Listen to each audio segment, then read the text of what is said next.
Welcome to VANGUAR, where humans aren't the underdogs. We're the endgame. Enjoy the journey. Jason Starmere squinted at the sock vending machine as if it had personally insulted his entire bloodline.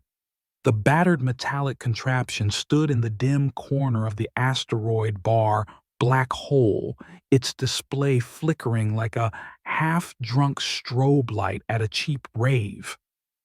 Jason punched the regular socks button again, muttering curses in a creative cocktail of Terran slang and expletives he'd picked up from 3 separate alien dialects. Finally, with a resentful mechanical groan, the machine spat out a pair of fuzzy blue socks that looked like they belonged on a Neptunian Yeti during mating season. He yanked them out and held them up to the flickering neon light. Thermoregulating footwear, the machine proudly declared in bright green letters across its LED panel. 85 credits charged. Thank you for your custom. No refunds. Jason scoffed, stuffing the socks into the pocket of his courier jacket like a contraband grenade. Screw you too, he snapped, jabbing a finger at the display. I asked for normal socks, not portable space sauna slippers. With an exaggerated huff, he turned on his heel and stomped back toward the bar. The black hole hummed with the low-key chaos of traveling misfits, drifters, bounty hunters, questionable life forms, and glitchy service bots that had seen far too much. Sliding onto a circular stool, Jason waved his hand lazily at the bartender droid, who pivoted around with what could almost be called artificial sympathy. Blue Nebula shake, Jason muttered, not bothering to make eye contact. The droid designated B4R7 blinked its optic sensors and beeped in a patronizing tone. Rough day delivering packages, Starmere. It asked its voice module, almost conveying concern. Just give me the drink, toaster face. Jason shot back, running a hand through his messy brown hair. His reflection on the droid's chrome surface looked every bit as exhausted as he felt. The life of an interplanetary courier was equal parts mind-numbing and soul-crushing. Jason had invented dozens of songs to keep himself sane during endless warp transits, each one worse than the last. As B4R7 prepared his neon blue concoction, Jason's mind drifted to his father, who used to bark at him across the family kitchen table. No son of mine will be a cosmic deadbeat at 31. You either take over the family business or kiss your inheritance goodbye. The family business being, of course, a struggling chain of Earth-based coffee shops so dated they still sold caramel fraps as seasonal specials. And then there was his mother. Her words echoed in his head with a shrill finality. Jason, darling, you can't keep this job for a month without chasing at least 3 alien skirts. Focus for once in your wandering life. He sighed deeply. She wasn't entirely wrong.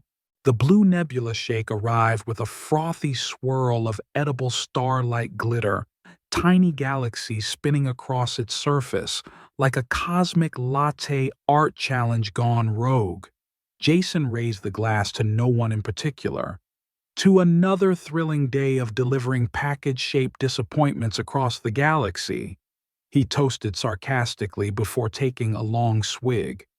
The tingling burn traveled down his throat like an excited electric eel, and the mild hallucinogenic kick, barely legal in Sector 69G, started working almost instantly.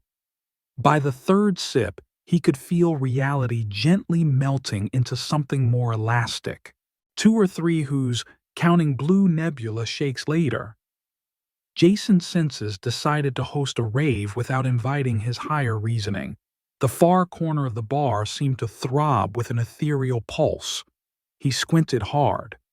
There, hidden behind a screen of shimmering hollow ads for intergalactic love pillows and tantalizing tentacle massagers, he spotted a door, The door wasn't merely out of place.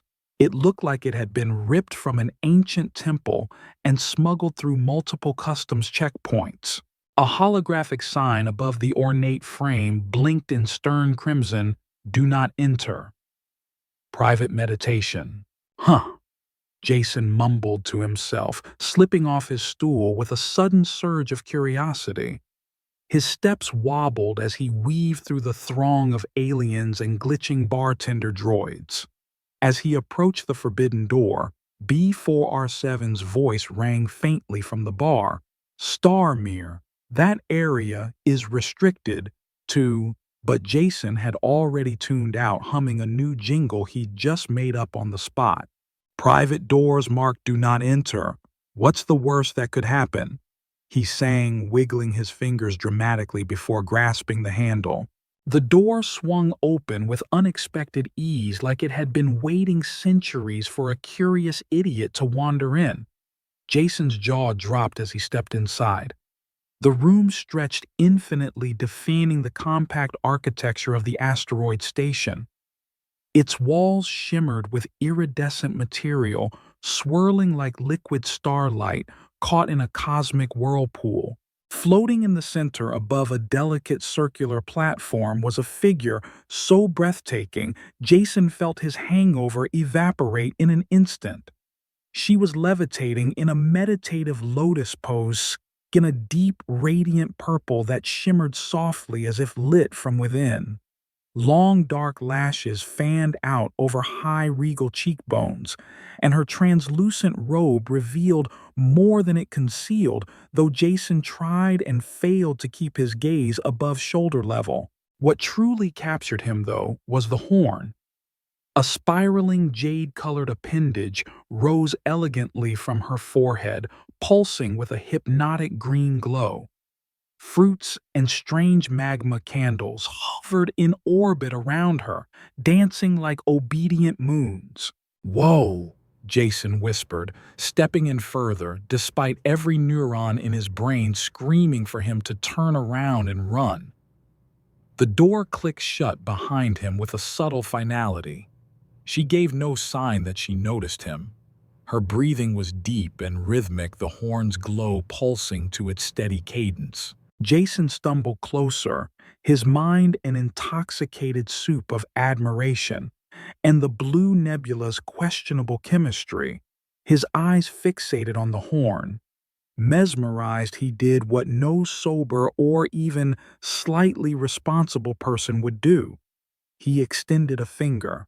"This thing glowing? Is it buffering or something, like a cosmic Wi-Fi signal?" he joked out loud. Without thinking, something Jason excelled at, he poked the horn gently with his index finger. Immediately, a surge of green light burst from the horn, racing up through the ceiling and probably into interstellar Snapchat stories. The air sizzled as the floating candles crashed to the ground. Her eyes snapped open, revealing twin emerald infernos. Her purple skin deepened in color, shifting almost toward indigo. Jason felt like a worm under a magnifying glass. He staggered backward, his pulse slamming in his ears. The gravity of what he'd just done slammed into him like a meteor. The figure's gaze locked onto him with a fury so intense it bordered on divine. And that, Jason realized as his knees began to buckle, was the exact moment his entire life spiraled into cosmic chaos. Jason's entire universe shrank to the sight of those blazing emerald eyes. For a moment, he genuinely believed he might spontaneously combust under her gaze. Her chest rose and fell rapidly, each breath making the shifting patterns on her purple skin shimmer like a living constellation. He swallowed, fighting the urge to drop dead on the spot out of sheer embarrassment or terror. You have touched my horn," she said finally, her voice echoing with harmonics that seemed to come from everywhere and nowhere at once. It was like listening to a choir sing through a cosmic canyon. Jason staggered backward, hands raised as if surrendering to an armed mugger. "Look, It was just a poke, just a tiny poke, like tapping a spaceship dashboard when the GPS glitches out. The floating candles continued to smolder on the ground, the fruit now rolling away into unknown corners of the vast chamber. The ethereal woman uncurled her long legs and stood revealing that she was even taller than Jason had guessed, easily over 6 feet. The translucent robe clung to her curves like a second skin, and Jason had to forcibly drag his gaze back up to her face, where rage and something else seethed in her eyes. "Do you understand what you have done?" she demanded, stepping forward. Jason instinctively stumbled back, but the door had vanished behind him. He was trapped. "I interrupted your nap," he guessed weakly, his voice cracking like a cheap comm speaker. "By the 7 moons of Zurbach," she hissed, her horn pulsing wildly now. "I am Celestia de la Fleur, royal princess of the Meantian dynasty. You," she pointed a trembling, elegant finger at him, "have initiated the sacred ripening ritual by touching my horn during the alignment of cosmic energies." "The what now?" Jason's voice squeaked as if he'd been punched in the throat. She drew a long, shuddering breath. "According to the ancient laws of my people, once the horn is touched during cosmic alignment, a biobond forms immediately. You must now breed with me before the end of the lunar cycle. If we do not complete the ritual, my dormant draconic DNA will destabilize and trigger a catastrophic transformation." Jason blinked, then blinked again. "Breed like Netflix and chill, but with dragon consequences." Celestia ignored his attempt at humor, her expression twisting between fury and something Jason couldn't quite decipher. Fear, perhaps. "If the ritual is not completed, I will transform into a dragon 5 times my current size and incinerate everything within a 2-parsec radius." Jason's jaw dropped so far it could have used its own landing gear. That's a bit extreme for a first date rejection, don't you think?" "It is not a rejection," she snapped. "It is biology. The ritual stabilizes the royal bloodline's draconic inheritance.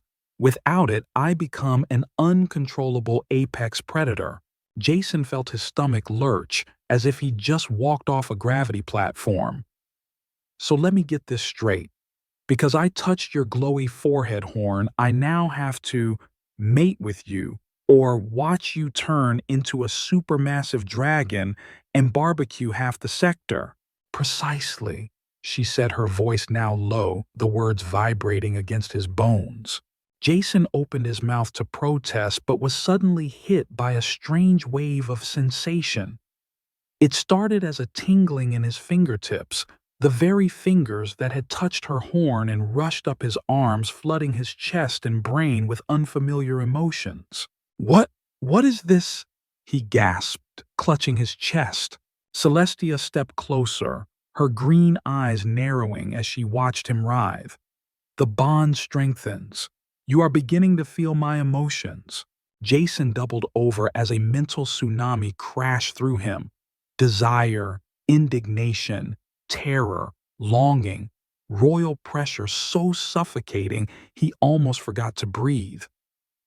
In a sudden burst of visions, he saw himself transformed, a heroic figure with gleaming muscles and flowing hair, wielding a cosmic sword and bellowing, "I am your chosen mate, my goddess."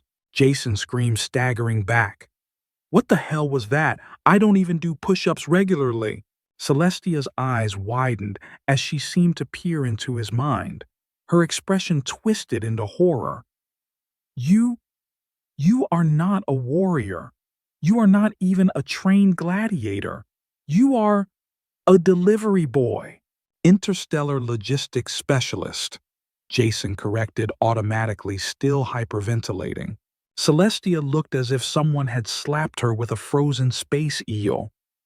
"My destined mate is a package courier." "Hey!" Jason sputtered, his fingers splayed in indignation. It's a dangerous job. Sometimes people even tip me with space jerky. She began pacing in the air, literally hovering above the platform, her robe fluttering like a ghostly flag. This is a disaster.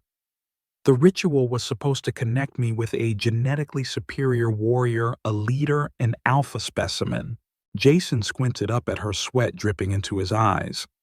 Okay, listen, there has to be an undo button, like a big cosmic Control plus Z or something. There is no undoing the ritual, she said sharply. Once initiated, the bond must be completed before the end of the lunar cycle, or I transform and destroy everything. Jason pressed his palms to his forehead. Oh, for the love of all the burnt socks in this universe. Before he could continue his meltdown, an alarm echoed faintly through the chamber, followed by a voice from the bar outside. Unidentified energy surge detected. Battle virgins and blade nuns dispatched to retrieve the princess. Termination of unfit suitors authorized. Jason's eyes bulged. Battle virgins, blade nuns, or those even real job titles or bad metal band names. Antidoses. They are very real, Celestia snapped, landing beside him. They will ensure my bloodline remains pure. A human suitor is considered an abomination. Wow, okay, racist and homicidal. Love that for us. Celestia grabbed his wrist, her fingers surprisingly warm. Electric shivers shot up his arm. We must flee now. Wait, where are we? Jason started, but Celestia was already dragging him toward a shimmering wall at the back of the chamber. With a flick of her hand, the wall split open to reveal a hidden tunnel dimly lit and ominously humming. My mom said I'd never last a month without chasing skirts, Jason mumbled, stumbling after her. Didn't think one would be purple and come with a deadline apocalypse clause. As they plunged into the tunnel, a chorus of metallic clanging and battle cries echoed behind them. Jason glanced back to see flashes of armored figures in the distance, spears crackling with blue energy. Celestia's grip on his wrist tightened as she yanked him forward. Move, human. Your life and the fate of this sector depend on it. Jason stumbled, nearly falling over his own feet. This is so far beyond my pay grade, he panted, but he felt the bond pulse between them, hot, electric, terrifyingly real. Together they bolted deeper into the darkness, their only certainty that this insane journey had only just begun. Jason had never run so fast in his entire pathetic life. His heart thundered in his chest like a faulty warp core about to explode, his lungs screaming with every breath. Behind him, the echo of armored boots and high-pitched battle cries reverberated through the twisting tunnel, a discordant symphony of imminent doom.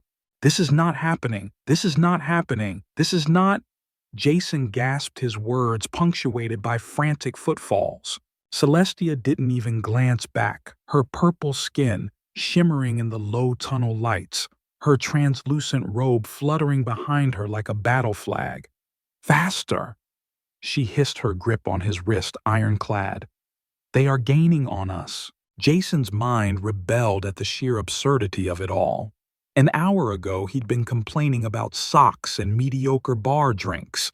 Now he was sprinting for his life with a purple-skinned alien princess who apparently needed him to breed with her to prevent a galactic dragon apocalypse, all while being chased by something called battle virgins and blade nuns. This is why I should have stayed in bed today, he wheezed. A sudden bright light flared behind them, followed by the high-pitched hiss of an energy spear slicing the air. Jason ducked instinctively, the spear grazing a lock of his hair before embedding itself into the tunnel wall in a crackling burst of blue electricity. Jesus Space Christ, Jason screamed, nearly tripping over his own feet. They're actually trying to kill me. Celestia yanked him sharply to the left, pulling him into a side passage that led to a lower maintenance shaft. The narrow corridor forced them into a single file, the walls lined with steaming pipes that threatened to singe Jason's face at every turn. "We have to reach your ship," Celestia called over her shoulder, her voice unwavering despite the chaos. "It is our only chance to escape the sector." Jason's eyes widened. "The safe bet. That old tin can barely survive grocery runs. You're telling me we're betting our lives on that hunk of junk?" Celestia turned her head, her emerald eyes flashing with both fury and grim amusement. "Do you have a better idea?" Jason opened his mouth, then shut it. Fair point. They emerged from the maintenance shaft into a neon-lit market corridor, the sudden flood of sound and color hitting Jason like a freight train. Alien vendors shouted in a dozen languages, selling everything from quantum-cooked noodles to certified authentic black hole dust. Stalls overflowed with luminous fruit tentacle plushies and suspiciously twitching snacks. Celestia didn't hesitate. She dove into the crowd, weaving through a family of six-eyed fish people and a group of dancing mushroom beings dragging Jason behind her like a misbehaving toddler at a space carnival. "Make way, sacred emergency!" Jason yelled, flailing wildly as he bounced off a stall stacked with neon glowworms. Behind them, three armored battle virgins appeared, their silver armor gleaming under the shifting neon signs. Each carried a crackling energy spear and wore an expression of furious determination. "By order of the Mentian High Matriarch, halt!" One screamed, her voice electronically amplified to boom over the crowd noise. Jason let out a strangled yelp. "They have PA systems. What are they? Murderous mall cops?" A blade nun emerged next her, armor more ornate, her helmet shaped like a predatory bird's beak.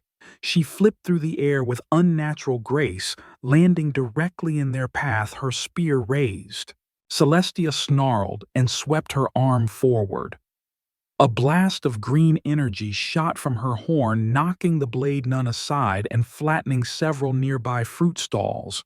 Exotic juices splattered across the corridor, the air now smelling like an overripe alien smoothie. Jason stumbled through the mess, slipping on glowing fruit guts. "I did not sign up for intergalactic fruit ninja," he yelled. Celestia gritted her teeth, eyes scanning the upper balconies. "We need elevation. This way." She vaulted up a nearby support pillar, pulling Jason along like he weighed nothing. They emerged onto a narrow sky bridge that arced over the market, neon signs flickering all around them. Below, the chaos they'd left behind continued as shoppers scattered and vendors screamed. Jason risked a glance backward.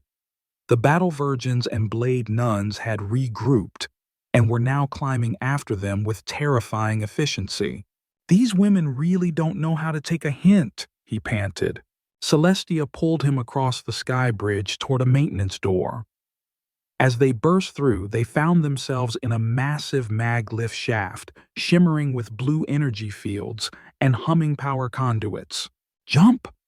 Celestia commanded, pointing toward a maintenance platform halfway down the shaft. Jason's jaw dropped. "That's like a 40-foot drop. I'm not a circus acrobat." Celestia shoved him. "Now," Jason screamed as he plummeted, arms and legs flailing like a rag doll on a windy day. He landed on the platform with a bone-jarring thud, stars bursting behind his eyes. Celestia landed beside him seconds later, barely making a sound. Before he could complain, she pulled him toward a service hatch. "The docking bay is just below." They slid through the hatch and found themselves in a final corridor leading to the hangar.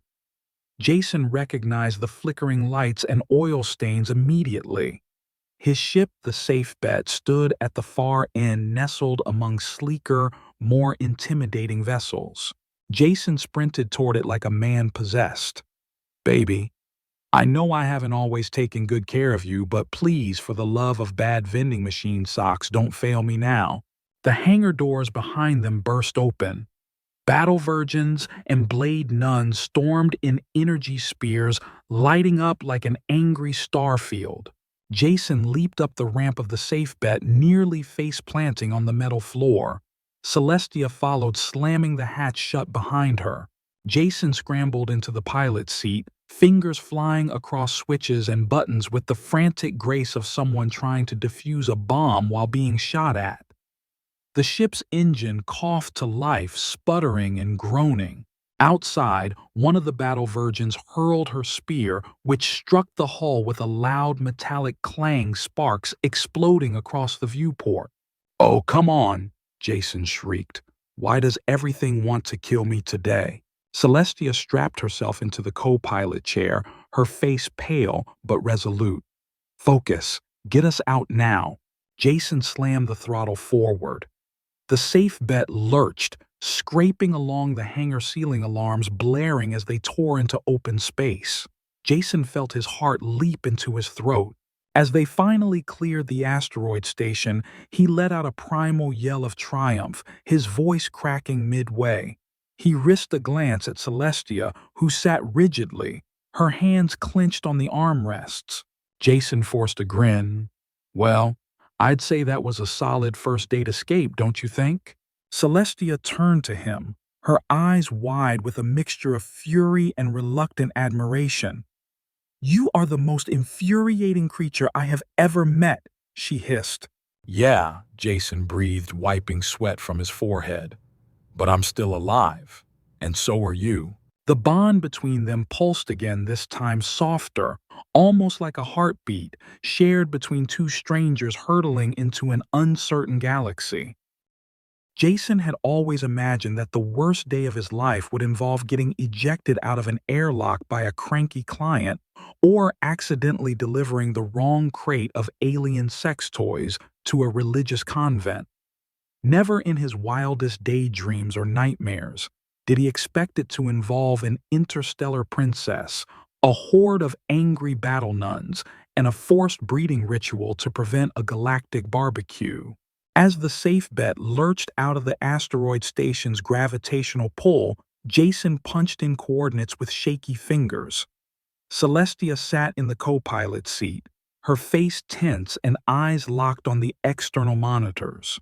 "Where are we going?" she demanded, her voice a razor edge. "Anywhere but here," Jason barked back, slamming a fist on the console. The ship's navigation computer flashed a series of suggestions nearby, refueling stations, tourist traps, and one that simply said, "Physiology 5 voted galaxy's friendliest planet." Jason smacked the Physiology 5 icon before he could think twice. Celestia snapped her head toward him. "Physiology 5, do you even know what that is?" Jason clenched his jaw. "A place that probably doesn't have battle virgins or sword-wielding space nuns breathing down our necks." Celestia groaned, pinching the bridge of her nose. "It's not just any planet. Their entire culture revolves around physical greeting rituals." Jason blinked. "Like a handshake." "No," she snapped. "Not like a handshake. There, the standard greeting involves physical intimacy. Immediate and thorough physical intimacy. It is considered the gravest insult to refuse." Jason's jaw nearly hit the floor. "So, you mean they just greet everyone by hooking up?" "Exactly." Celestia hissed, her purple skin darkening in what Jason had come to recognize as her version of blushing. "You cannot refuse, or you risk execution under local law." Jason stared at her, then at the blinking confirmed icon on the nav screen. "This is karma for all those dating app matches I ghosted, isn't it?" The safe bet descended rapidly toward the planet, the shimmering blue-green orb growing larger on the screen. Moments later, they glided into the atmosphere. From above, Physiology 5 looked like a swirling marble of emerald jungles, crystal-clear oceans, and neon-lit cities that pulsed like bioluminescent coral. The spaceport gleamed in the distance, an architectural masterpiece of flowing curves and shimmering surfaces. As they landed on the designated pad, Jason saw other ships lined up neatly, their crews already, enthusiastically greeting customs officials in ways that made his eyes water. Oh no, he muttered, feeling his knees weaken. That's, wow, okay. They're really going for it. That's not even PG-13. Celestia shot him a look. Remember, if we refuse, they will kill us on sight. Right. Good talk, Jason said, his voice cracking. The ramp hissed open with a wheeze, the stale ship air mixing with the heady, almost floral scent of the planet. Waiting at the bottom was a customs official with bright blue skin, a wide smile, and fingers already working at the clasps of their uniform. Welcome to Physiology 5, the official boomed, arms wide. I am Inspector Locks.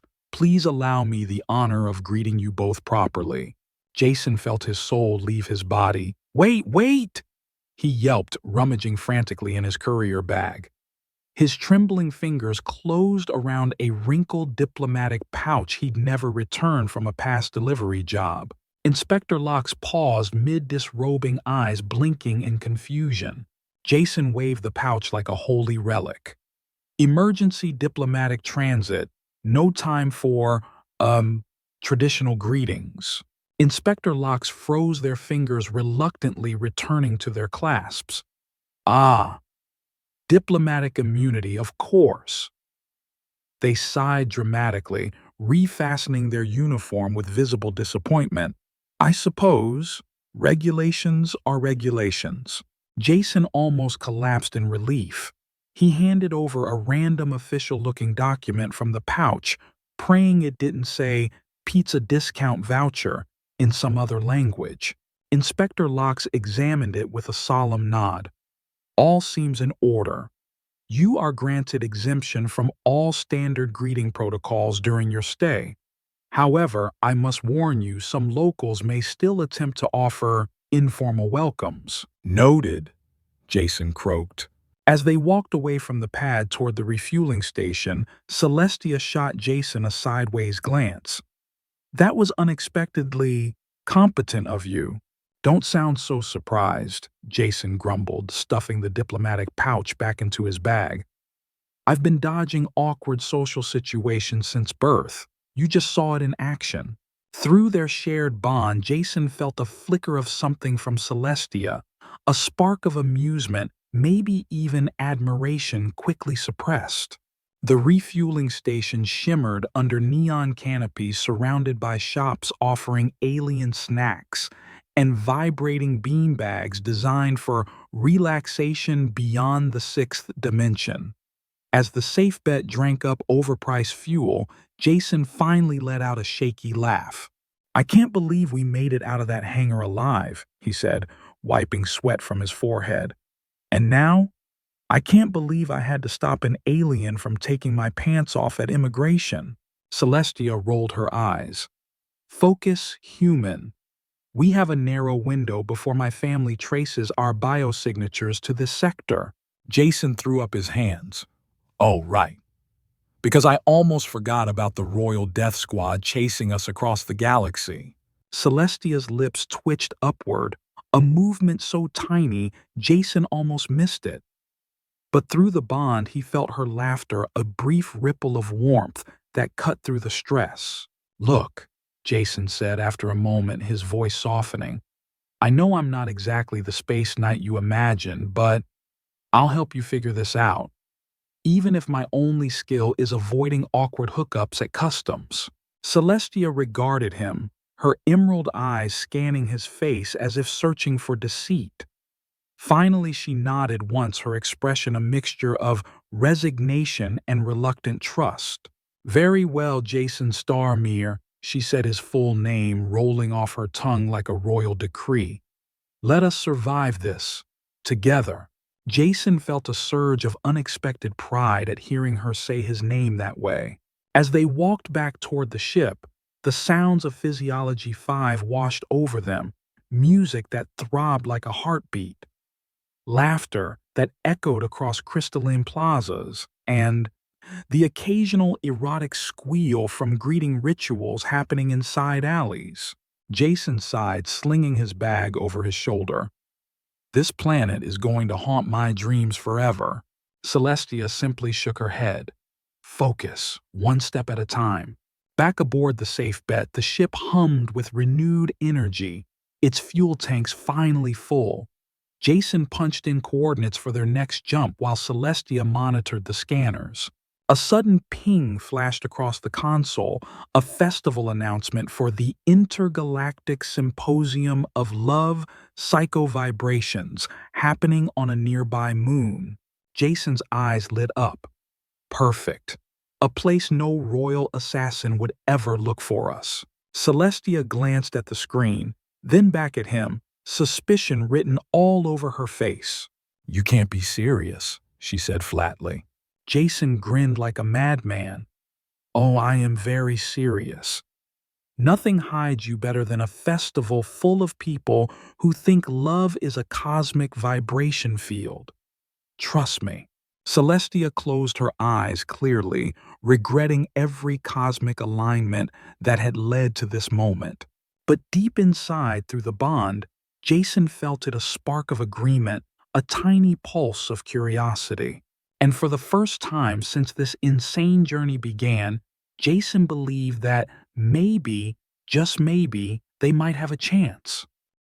Jason had seen some weird conventions in his life. The Galactic Sock Collectors Expo, where he got those cursed, fuzzy socks, the annual Wookiee karaoke off, and even a cosplay event where people dressed as sentient vacuum cleaners. But nothing, absolutely nothing, prepared him for the Intergalactic Symposium of Love Psychovibrations. The moment the safe bet touched down on the moon's polished surface, Jason felt a strange hum vibrating up through the hull, like the ship itself was purring in anticipation. He gave the console an uneasy glance.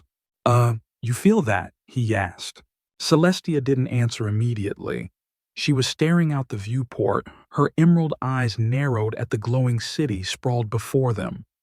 The entire complex shimmered under a dome of shifting colors, like a gigantic soap bubble reflecting every cosmic sunrise at once. Banners hovered above the main entrance, each pulsating with slogans: "Connect beyond the flesh," "Vibrate your soul and find your frequency." "Mate today." Jason let out a weak laugh. "I'm getting the sense that this is less quiet hiding spot and more tantric EDM rave from hell." Celestia shot him a sidelong glare. "This is madness." "Exactly," Jason said, clapping his hands. "Which is why it's perfect. No one in their right mind would think to look for a runaway royal princess and a courier boy here." Celestia pressed her lips together but didn't argue. Through the bond, Jason felt her mix of exasperation, resignation, and somewhere buried deep, a flicker of curiosity. When they stepped off the ramp, the moon's atmosphere hit Jason like a rush of warm honey and neon.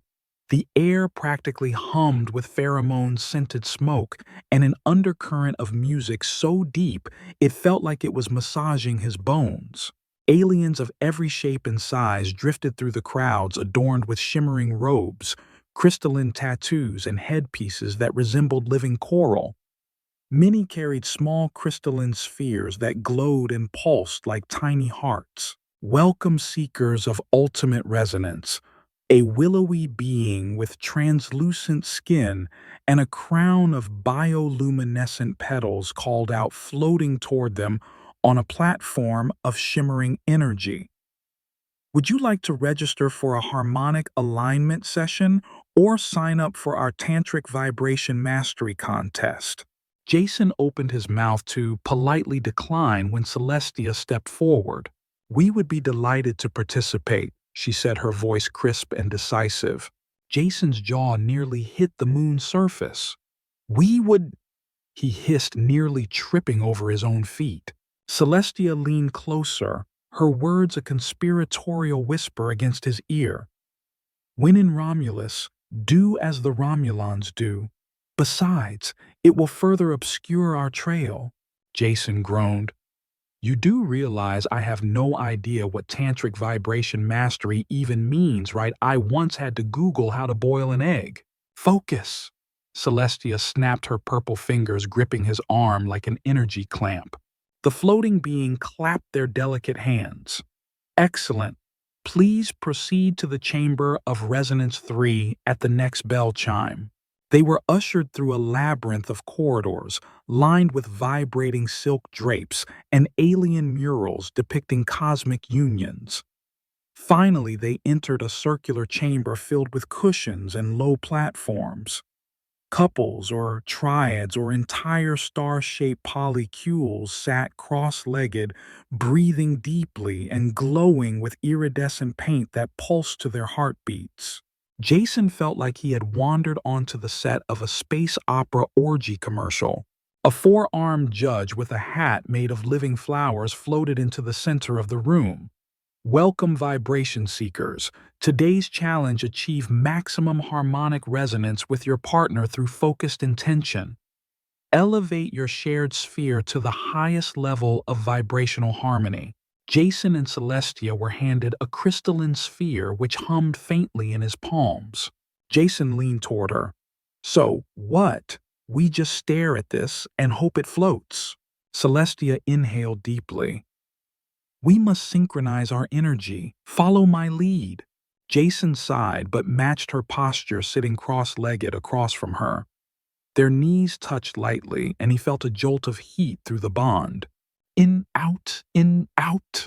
Celestia's voice dropped into a low, rhythmic chant, her eyes locked on the sphere. Jason closed his eyes, trying to match her breathing. Slowly, he felt something shift. His chest warmed, the tingling sensation from their earlier bond intensifying. He could almost hear a subtle hum in the back of his mind, like distant music. He opened one eye and gasped. The sphere had lifted a few inches above their joined palms, spinning slowly and emitting a soft, golden light. We're doing it, he whispered, wonder seeping into his voice. Holy hyperdrive, we're actually doing it. Celestia's eyes widened, her breath hitching. Focus, Jason. Deepen the connection. He tried to imagine a current of energy flowing between them, looping in an endless circuit. Memories of their frantic escape flashed before his eyes. The marketplace chase, the deadly spears, Celestia's unwavering determination. Underneath it all, he sensed her vulnerability, her exhaustion from years of royal duty and crushing tradition.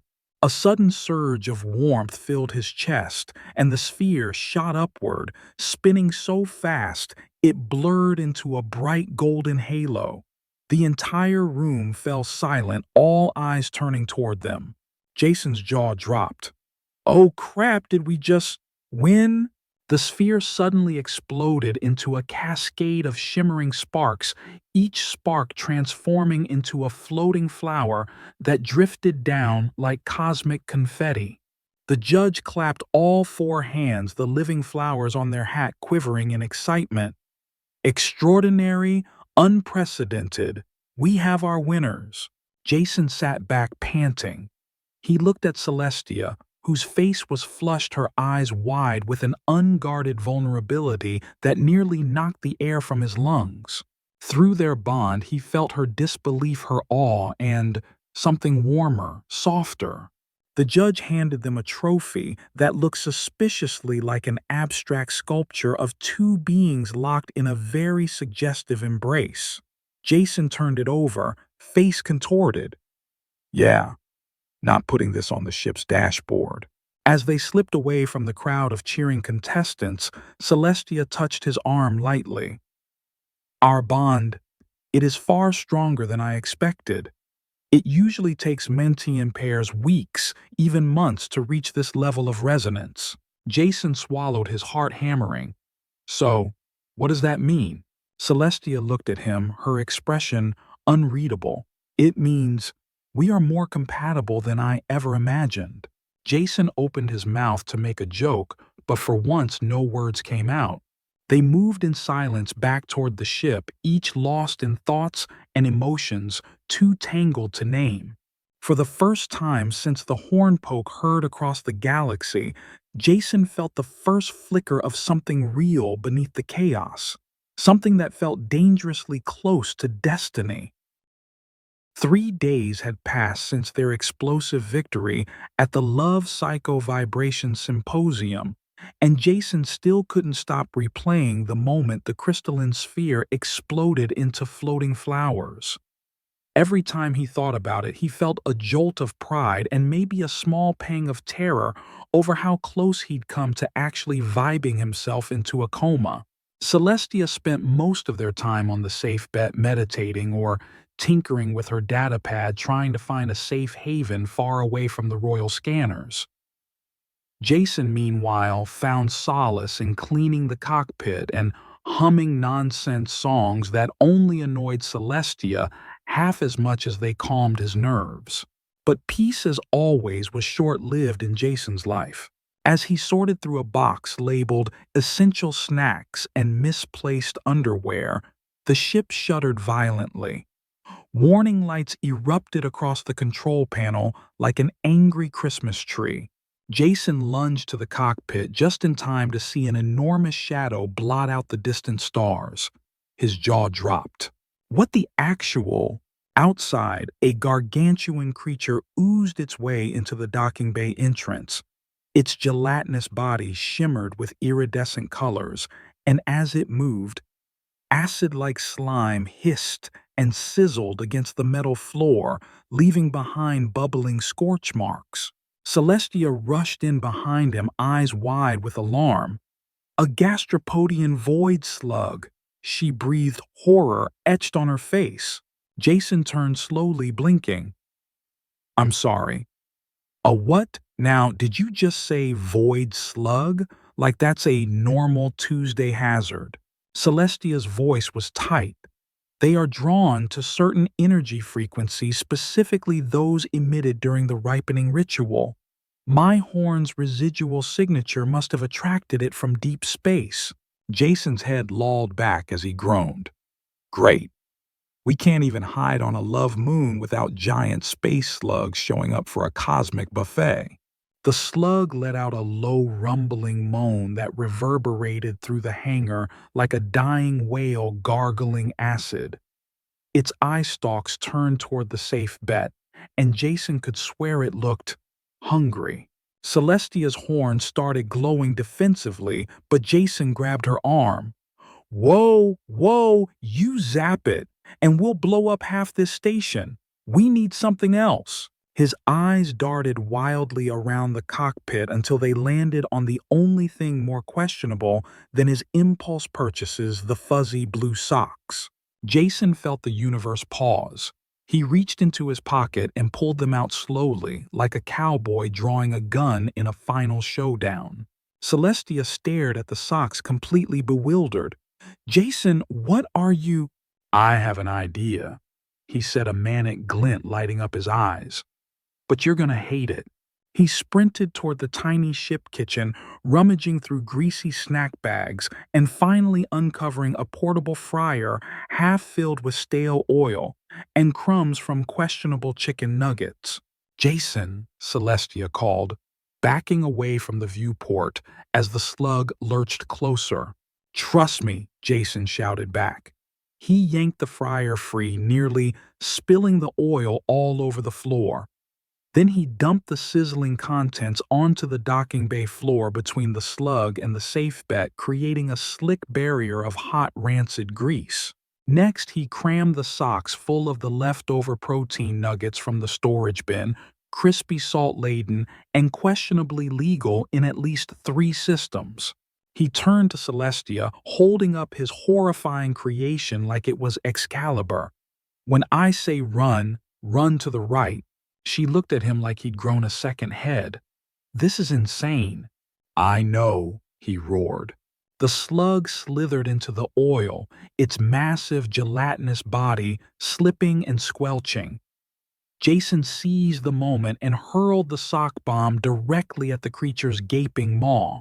Time seemed to slow as the sock spun through the air, its fuzzy blue fibers catching the hangar lights in a surreal, almost majestic glow. It landed perfectly inside the slug's mouth. For one impossibly silent second, the universe held its breath. Then the slug began to convulse violently. Its translucent skin bubbled and rippled like boiling soup. Deep gurgling noises echoed from within, followed by a sudden massive expansion of its body. "Run!" Jason screamed. They bolted to the side just as the slug exploded in a deafening sticky shockwave of iridescent goo.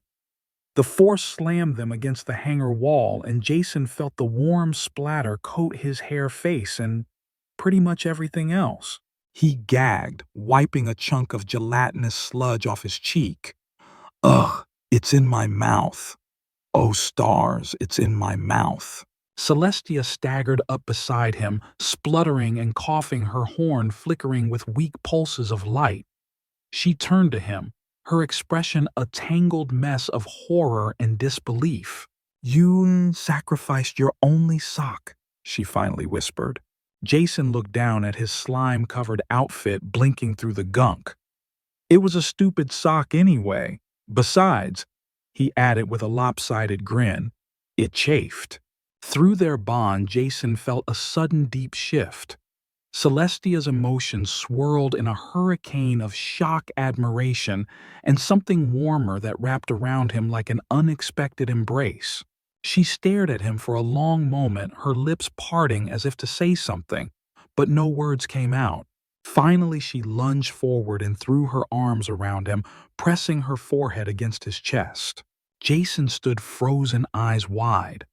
Slowly, he wrapped his arms around her, the sticky sludge squelching between them. "This is definitely not how I imagined my first hug with an alien princess," Jason murmured into her hair. Celestia laughed, a bright, clear sound that rang through the hangar like a bell.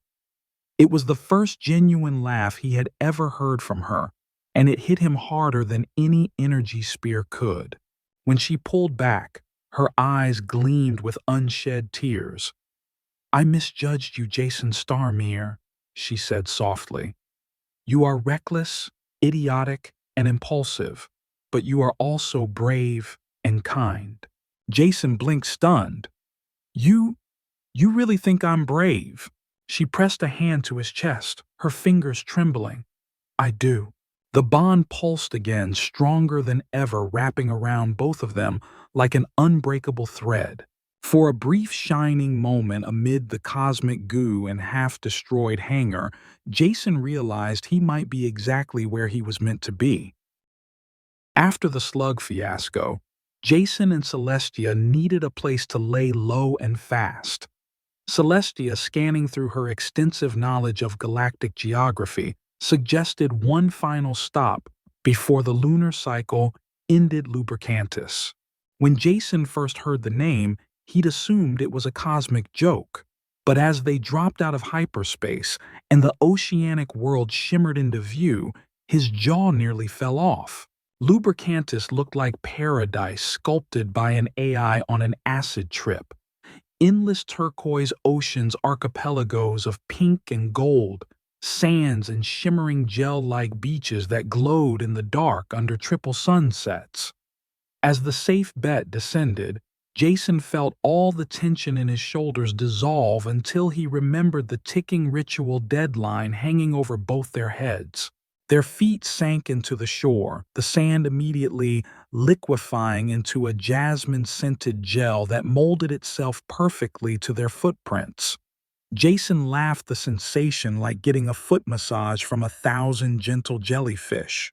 "This is ridiculous," he chuckled, spreading his arms as he spun around in circles. "I feel like I just walked into an intergalactic spa commercial." Celestia, however, didn't laugh. She stood a few feet away, her eyes fixed on the horizon where the gas giant loomed, its rings casting rippling silver shadows across the waves. Jason, still shaking gel sand off his ankles, finally noticed her silence. "Hey," he said softly, stepping closer. "What's wrong?" besides the obvious ticking apocalypse clock. Celestia didn't turn. Her voice came out low and strained. The lunar cycle ends in 3 days. Jason's grin faltered. He took another step forward, sensing a swirl of emotions through their bond, fear, guilt, and something else he couldn't quite label. "I know," he said gently, "but we'll figure something out, okay? We always do." She finally turned to him, and in that moment, she looked less like a cosmic princess and more like someone desperately fighting against a tide she couldn't hold back. Her eyes shimmered with unshed tears that caught the sunset light. "There is something I haven't told you," she confessed, her voice shaking. Jason's stomach dropped. "Oh boy, here we go." She inhaled deeply. After the physical consummation, there is a final phase. The male must be sacrificed. His life force is absorbed to complete the ritual and stabilize my DNA permanently. That is the true tradition of my people. Jason stared at her, his mind blanking out like a cheap holo vid on low battery. "I'm sorry, did you just say I have to die?" Celestia winced. "Yes. And I never wanted to tell you because I feared you would refuse." Jason staggered back, nearly losing his balance on the gel sand. "Refuse? Of course I would refuse. Who signs up for a cosmic hookup that ends with, 'Oh, by the way, you'll die at the end'?" Through their bond, he felt her heart break, the turmoil shredding through her like a solar storm. She took a step toward him, her voice cracking. "I never wanted this. I didn't choose this ritual or these traditions. I didn't choose you to be a sacrificial pawn." Jason laughed bitterly, the sound echoing hollow across the beach. "Well, I didn't exactly swipe right on 'get sacrificed by a hot alien princess today,' either." Celestia flinched as if he had physically struck her. For a long moment they just stood there, waves of emotion crashing silently between them. Finally, Celestia dropped to her knees, her hands sinking into the gel sand. "I don't want to lose you, Jason. You've changed everything. You've made me question my entire existence." Jason felt his anger falter, the words hitting him like plasma bolts. He knelt beside her, staring into those emerald eyes that once terrified him and now pulled him in like a gravity well. "I'm not exactly warrior material," he said softly. "I'm just a package courier who sings to vending machines and carries weird socks around." Celestia looked at him, her lips trembling. "And yet, you've saved me more times than any warrior ever could." Jason took a deep breath. If we have to do this ritual, I don't want it to be because of some ancient law or cosmic deadline. If we choose to be together, it should be because we want to, both of us." She stared at him stunned. Through the bond, he felt her walls crumbling, layers of duty fear and centuries of royal expectation peeling away to reveal a core of raw, human-like vulnerability. A shaky laugh bubbled out of her. "You continue to surprise me, Jason Starmere." "And you continue to terrify me," he shot back with a grin. A hesitant smile tugged at her lips. Then she moved behind him, her long, sinuous tail unfurling from beneath her robe. Jason jumped.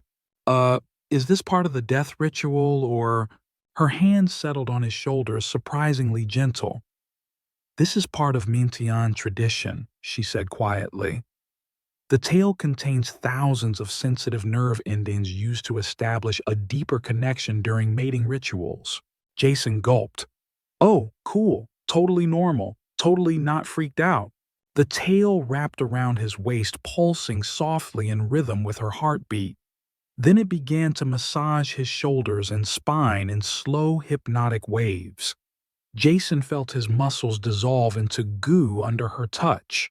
His mind drifted into a state he could only describe as seeing every cosmic string vibrating at once. "I can see everything," he gasped. "It's like 11 dimensions stacked on top of each other." "That is the beginning of true connection," Celestia whispered near his ear. Jason turned slowly, his eyes wide and shimmering. My turn to teach you something from Earth.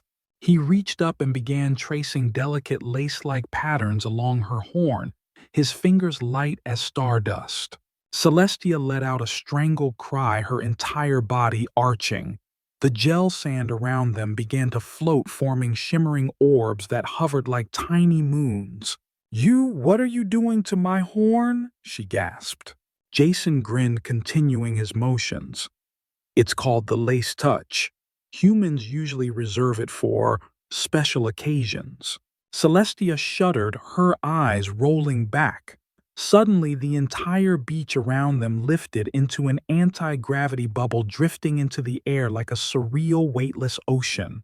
I didn't intend to deactivate gravity, she panted. Her voice choked with a mix of pleasure and panic. Jason felt himself float higher, his hand never leaving her horn. Well, now we're both learning new things today. In that moment, amid the floating gel orbs and shimmering starlight, Jason felt the bond between them crystallize into something undeniable. It was no longer a cosmic accident nor an ancient law. It was theirs. As dawn broke on Lubricantus, the sky bled in streaks of violet and crimson, the triple suns creeping above the horizon like watchful eyes. Jason woke in their gel-sculpted hut, his body still tingling from the previous night's impossible zero-gravity experience. For a fleeting moment, he almost forgot the apocalypse hanging over them. Celestia stood at the window, her silhouette sharp against the eerie sunrise. Jason felt the wave of anxiety pulsing through their bond before she even turned around. "They're here," she whispered. Her voice was as thin as starlight. Jason stumbled to his feet, wiping gel crystals from his hair. "Who's here?" "Please don't say more slugs." Celestia's jaw tightened. "My family. The royal flagship, the eternal matriarchy, has arrived in orbit." Jason's stomach dropped into his ankles. That doesn't sound like a friendly drop-by to bring us breakfast." A shrill alarm screeched through the hut's comm console. "Priority alert, royal vessel requesting immediate compliance for ritual proceedings. Non-compliance will result in sector-level cleansing." Jason gawked at the message. Cleansing. Could they possibly pick a more ominous word? Celestia turned to face him, her eyes shimmering with an emotion he didn't immediately recognize. "Resolve. We have 3 options," she said, stepping closer. "Complete the ritual traditionally and sacrifice you. Refuse and I transform and destroy everything. Or we find a third path." Jason felt a small hysterical laugh bubble up. "I'm guessing third path involves a miracle and maybe some duct tape." Celestia ignored his sarcasm. "The ritual platform is a biogenetic technological artifact disguised as sacred tradition. I can hack it." Jason blinked. You can hack your own species' sacred deathbed." Celestia's lips twitched into something that almost looked like pride. "I studied forbidden protocols at the Royal Academy before they forced me into succession training. My mother hated it." Jason snapped his fingers. "The Rebel Princess arc, I love this for you. Hate it for me, but love it for you." Through their bond, he felt her exasperation, but also a surge of determination. "We will make it appear that we complete the ritual and that I absorb your life force. In reality, I'll reroute the energy to teleport us to the safe bet." Jason's eyes widened. "So, fake death, fake absorption, and then we ghost them forever." She nodded solemnly. "But there's a catch. Once we disappear, we can never return to known space. We will be hunted as traitors. We will be declared dead." Jason went quiet, the weight of it settling on his shoulders like cosmic dust. No more Earth. No more proving himself to his parents. No more safe deliveries or dumb socks.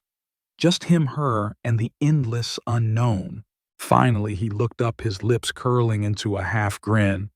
"Well, Beats dying for real. Celestia stared at him, her eyes wide. Then she lunged forward, kissing him with a sudden intensity that knocked all air from his lungs. When she pulled back, they both stood gasping faces inches apart. "Thank you," she whispered. Jason touched her forehead, his voice low. "For you always." Moments later, they stood at the ceremonial platform newly erected on Lubricantus's main beach. An enormous audience gathered royal guards, blade nuns, battle virgins, and curious tourists who clearly didn't realize they might be attending a cosmic snuff show. At the center, the Queen of Meantia descended from her shuttle like a descending storm cloud, her indigo skin gleaming under heavy ceremonial armor. Her horn was longer curled like a galactic ram, and her emerald eyes burned with cold fury. "Daughter," the queen's voice boomed across the beach, "prepare to cleanse the bloodline. The human male shall be sacrificed at moonrise." Jason instinctively hid behind Celestia. "Wow, your mom is even scarier than mine." Celestia squeezed his hand, her horn beginning to glow as she stepped onto the platform. "Follow my lead," she whispered through the bond.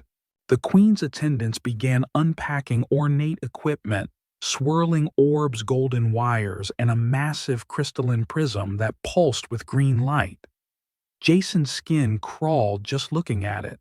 Celestia turned to face him on the platform, their bond flaring as she initiated the first steps. Through the connection, Jason could feel her coding mental commands into the platform's interface.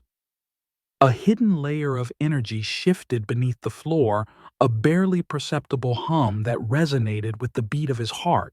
The queen raised her clawed hand. "Begin the ripening consummation." Jason swallowed hard and put on his best, "I am absolutely not about to pee my pants" face. He stepped forward, taking Celestia's hands. Energy shot up around them in concentric rings, creating a cage of light. Their gazes locked. Through their bond, Celestia's voice echoed, "Trust me. Even when it looks real, trust me." Jason gave a small nod. Celestia began to project her horn, shining so bright it burned white. Jason's body jerked as if he were being electrocuted. He threw his head back, acting out the death throes as beams of green light enveloped him. The queen's eyes glittered with satisfaction. "Yes, yes, purify the line." Suddenly, Jason felt the final surge. Through the bond, he sensed Celestia rewriting the final sequence, swapping absorption for teleportation. A split second later, the world around him dissolved into starlight. Back on the beach, a blinding explosion of emerald energy shot up into the sky.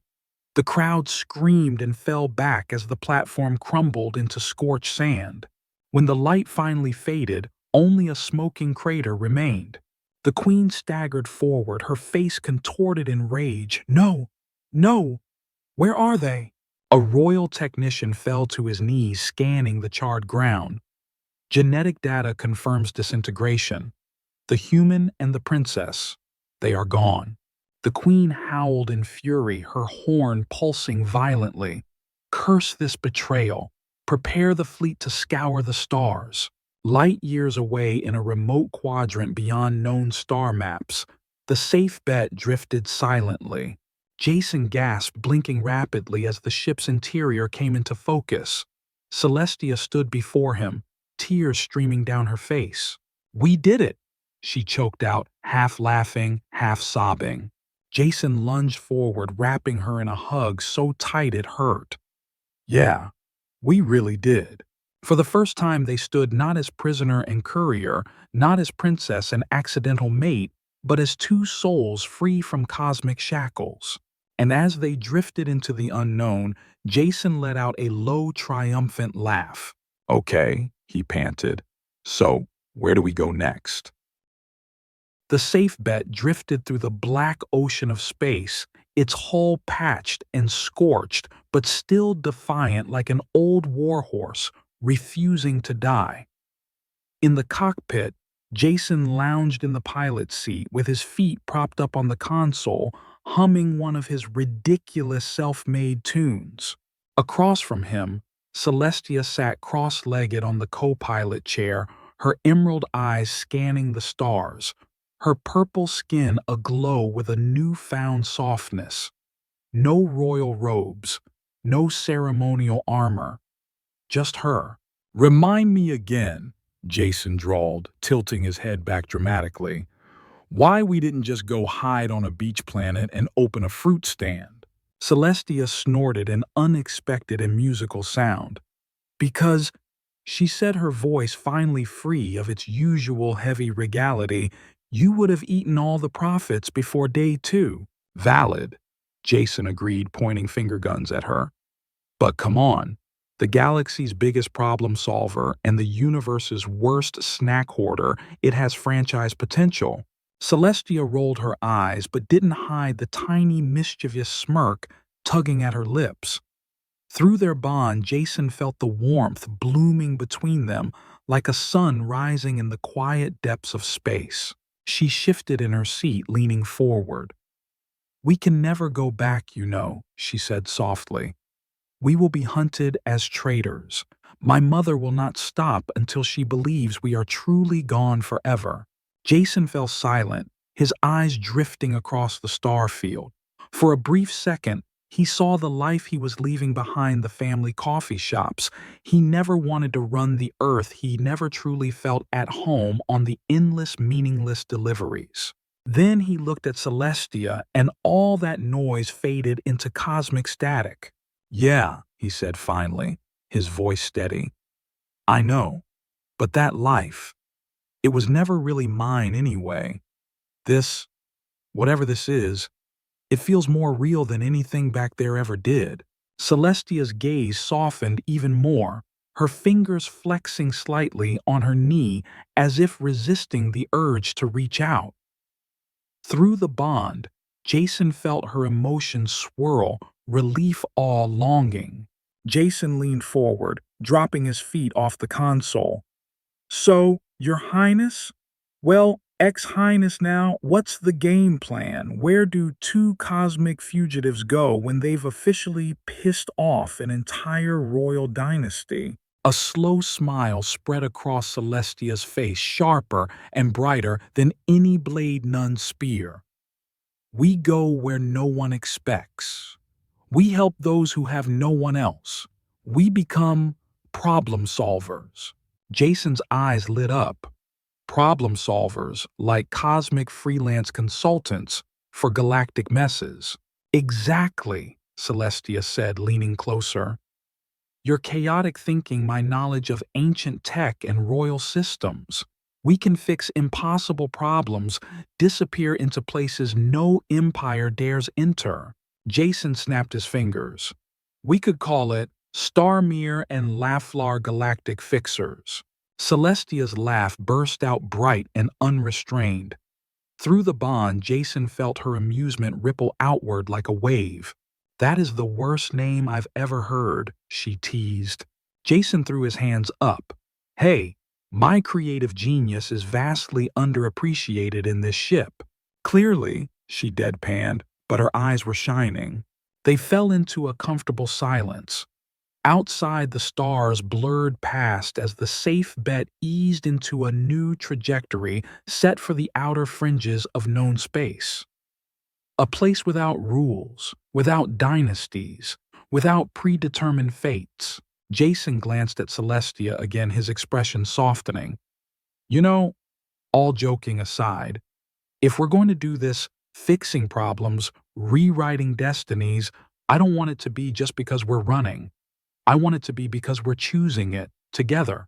Celestia's gaze met his steady and strong.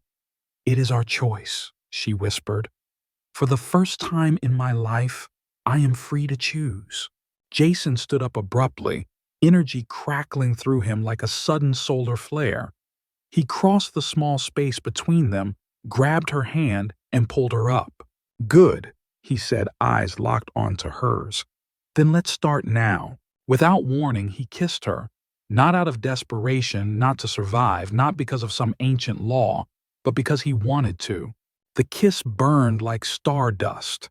Celestia's arms wrapped around his shoulders, pulling him closer as the bond between them flared with an intensity that nearly knocked them off their feet. When they finally broke apart, both of them breathless and trembling, Jason leaned his forehead against hers. "I guess this makes it official," he murmured. The world's weirdest meet cute turned cosmic rebellion. Celestia chuckled, her fingers sliding into his hair. "And you are officially the most aggravating, impulsive, maddening being I have ever encountered." Jason beamed. "I'll take that as a compliment." A soft chime interrupted their moment, the ship's console flashing. "Approaching unknown system," the ship's AI announced cheerfully. "No map trade routes, no active surveillance, potential for unclaimed exploration and mischief, 99.9%. Jason raised an eyebrow. "Did we just get roasted by the ship?" Celestia shook her head, laughing. "Your ship is just as chaotic as you are." "Thank you," Jason said proudly, giving the console a gentle pat. They both turned to face the viewport. A distant star glowed ahead, ringed by swirling nebulae in blues and purples, as if inviting them to write a new story on its blank canvas. Jason took a deep breath, a grin spreading across his face. Well, partner in cosmic crime, ready to rewrite the galaxy. Celestia squeezed his hand, her eyes fierce and alive. Ready. As the safe bet accelerated forward, Jason found himself humming again, the same dumb tunes that had kept him sane during endless cargo runs. But this time, his voice carried a warmth that filled the cockpit. Celestia rolled her eyes but didn't stop him. Instead, she leaned back and watched him with an amused fondness that sent electric shivers through their bond. "You know," she said, smirking, "if you insist on singing, at least let me teach you a Meantian harmony. It's less painful on the ears." Jason let out a bark of laughter. "A duet across the stars, now we're talking." Outside, the whole stars streaked past like luminous arrows, the universe stretching before them like an open road. And so, they went a courier with a death wish for adventure and an ex-princess who hacked her own destiny. No empires, no rituals, just two chaotic souls rewriting the galaxy one impossible mission at a time.